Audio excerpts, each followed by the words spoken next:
Good afternoon. This is Larry Straub, and this is the third installment of my 3-Tips series. This one's entitled Managing Our Risks Post-COVID-19.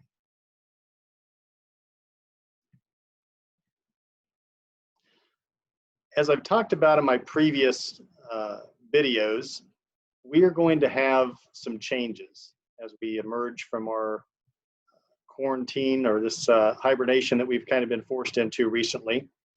And the world's going to look a little different. I wanted to highlight a few things in that regard, and also then we'll talk about the 3 tips. But first of all, I want to make a statement and deal with one cold hard fact. Life is always about risk management and balancing risks with the gain of potential rewards. Every day, every week, every month, we do those calculations. We determine what risks are worthwhile and which ones are not. Bottom line, every day we get out of the house, we get in a car, we do anything substantive with our lives, we're taking risks. So post-COVID-19 in some ways will not be that much different, although the calculus has no doubt changed. The stakes have gone up a bit, and there are additional variables now. One key component to managing our risks is following the official guidelines and decrees set out by our local governing bodies and medical communities. I know there's some controversy about this currently, but I would just say, just like any other legislative process, if you don't agree with it, lobby for changes, talk to your representatives and your legislators, but until that time, the changes are made, I urge everybody to follow what's in effect at this time. Now, post-quarantine, after things are lifted, there's going to be a natural segmentation, I would predict.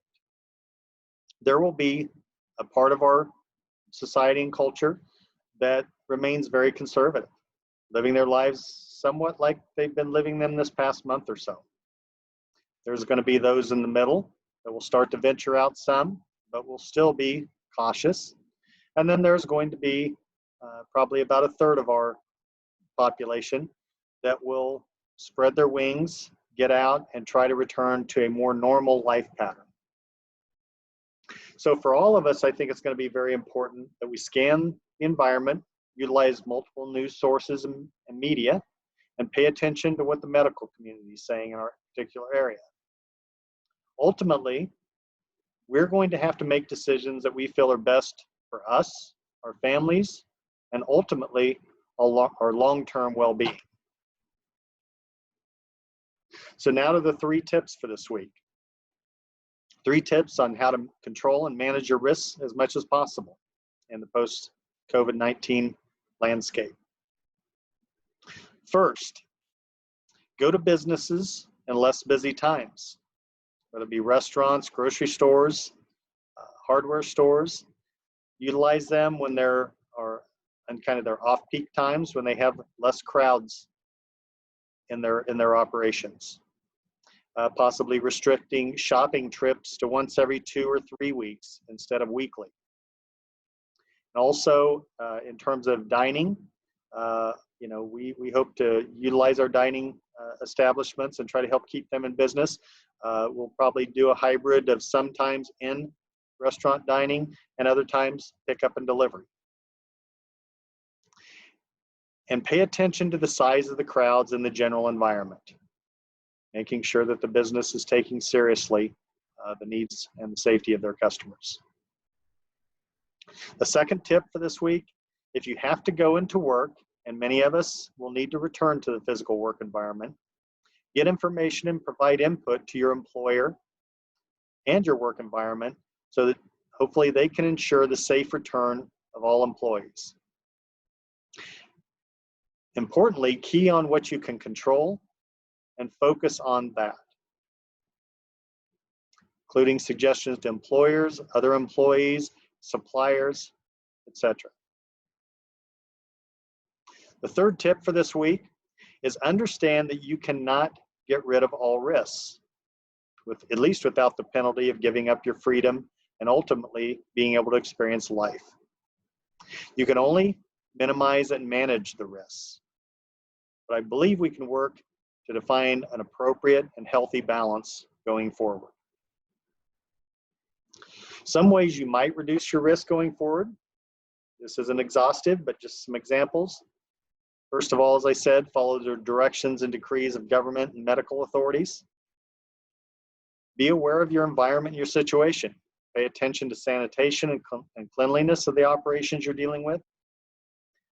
Reduce or eliminate shaking hands for a while for the foreseeable future, and consider wearing masks at appropriate times. Do tele and video conferencing as much as possible and keep travel to a minimum. Social distancing and washing hands are key. Avoid large groups as much as possible. And finally, use your resources. There are numerous sites currently out there that give you the latest information on how to stay safe and to manage your risks. Utilize them. So let's wrap up and review the 3 tips. First, do business in less hectic times. Second, if you have to work and return to your job, key on those things that you can control in your work environment. And third, understand you cannot totally eliminate risks. The best you can do is minimize and manage them. Now, in conclusion of this video post, make sure the businesses you're doing business with are taking their customers, employers, and suppliers' safety very seriously.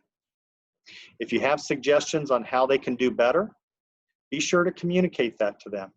Their livelihoods and their very businesses may depend on it.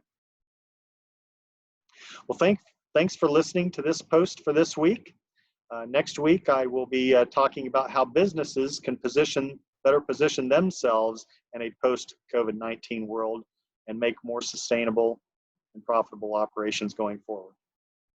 So thanks. We got this, and stay strong.